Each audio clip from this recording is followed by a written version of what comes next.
안녕하세요. 반갑습니다. 허 사장입니다. 제가 대학교를 졸업하고 직장을 총 3번 옮겼어요. 첫 번째 직장이 은행이었고요.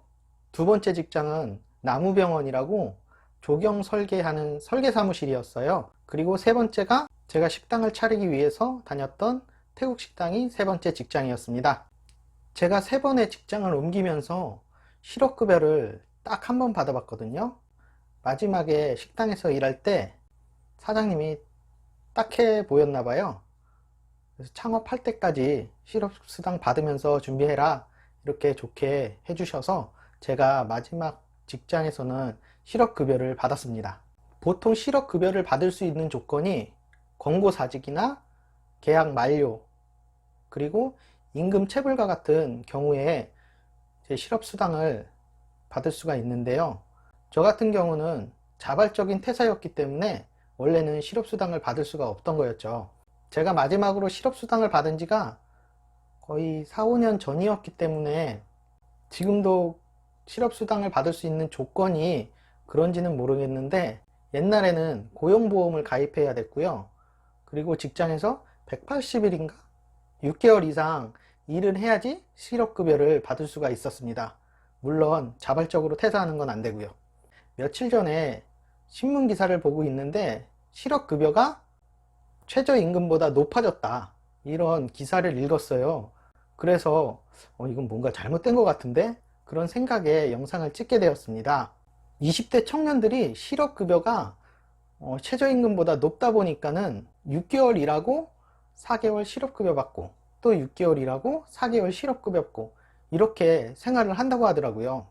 어떻게 자발적으로 퇴사했는데 실업급여를 받을 수가 있을까? 기자가 A라는 알바생을 인터뷰를 했는데 A라는 알바생이 일부러 일을 못 해가지고 사장이 야 이 새끼야 너 내일부터 나오지 마 이렇게 말을 하도록 유도를 한다는 거예요. 그렇기 때문에 우리 자영업자가 항상 느끼기에는 왜 이렇게 이 새끼는 일을 못할까? 그런 생각이 들도록 만든다는 거죠. 젊으면 젊을수록 좀 짧게 일하고 그만두는 느낌이 들잖아요. 일부 사장님들은 1년을 채우면은 퇴직금을 줘야 되니까는 1년 되기 직전에 알바생하고 짜웅을 하는 거예요. 야, 너 퇴직금 받고 실업급여 못 받을래? 아니면 실업급여 받게 해줄 테니까 퇴직금 포기할래? 이렇게 불법적인 계약을 맺는 거죠, 알바생하고. 그렇게 해서 알바생이 실업급여를 받을 수 있도록 유도하고 자영업자는 퇴직금 아끼고 이렇게 하시는 분들도 있다고 하더라고요.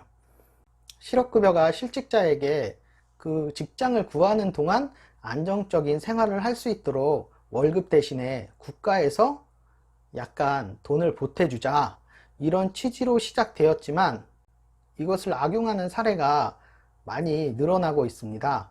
실업급여를 받기 위해서는 한 달에 한 번씩 3개 업체인가 4개 업체에 이력서를 넣어야 돼요. 그게 워크넷하고 잡코리아 같은데 이력서를 넣어야 되는데 실제로 취직할 의사가 없으면서도 단순히 이력서만 넣고 그걸 인증만 받으면 되는 거예요. 이 공단에서 그 회사에 전화해서 얘가 실제로 일을 한 의지가 있었느냐 이런 것까지는 확인을 안 하거든요. 그러다 보니까 취직도 안 하고 최저임금보다 높으니까 실업급여만 받으면서 4개월을 버티는 거예요. 제가 보기에 4개월이라는 기간은 너무 긴 것 같아요. 한 2개월 정도로 줄였으면 어떨까. 실업급여를 받는 사람들이 앞으로는 더 늘어날 거예요. 대기업이나 공무원도 그렇게 열심히 취업 준비를 해서 합격을 했지만 신입사원의 25% 정도가 1년도 안 돼서 퇴직을 하고요. 평균 근속연수는 한 10년 정도 된다고 해요. 물론 대기업 평균 근속연수입니다. 이게 중소기업은 더 짧아요. 평균 근속연수가 5년도 안 되는 걸로 알고 있습니다. 저같이 변화를 두려워하고 쫄보도 직장을 10년 동안 3번을 옮겼어요. 다들 취업할 때 면접 볼 때는 오래 다닐 거예요? 그러면 제가 이 직장에서 뼈를 묻겠습니다. 정말 열심히 하겠습니다. 이렇게 대답하잖아요. 실제로 들어가 보니까 복지도 그렇고 월급도 그렇고 맨날 야근하고 주말에도 일하고 수당도 제대로 안 챙겨주고 그런 회사가 엄청 많아요. 그러면 여기에 뼈를 묻을 수가 없죠. 더군다나 자영업자는 창업하고 나서 평균 폐업률이 80%예요. 2년이 안 되는 기간 동안 80%가 폐업을 한다고 합니다. 그런 자영업에 어떻게 직원이 뼈를 묻을 수가 있겠어요. 적당히 다니다가 1년 정도 지나면 퇴직금도 받고 일부러 잘려서 실업급여도 받겠다, 이런 생각이 들 거 아니에요. 우리 알바생들 중에 나는 이 식당에 충성을 다해야겠다, 그런 생각하는 사람 절대로 없습니다. 일도 안 하는데 돈을 번다. 직장 다녀도 한 달 월급이 200만 원인데 노는데 실업급여가 180이야. 그러면 누가 일을 하겠어요. 그런데 이런 생각을 갖고 있으면 부자 마인드는 아닌 거예요. 그 하류 인생에서 이 마인드를 버리지 않는 한 벗어나지를 못합니다. 왜냐하면은 내 경쟁력이 180만 원, 200만 원 뿐이 안 된다, 이렇게 생각하기 때문에 그런 짓을 하는 거예요. 내가 어디 가서 200만 원 이상 돈을 벌 수 있겠어.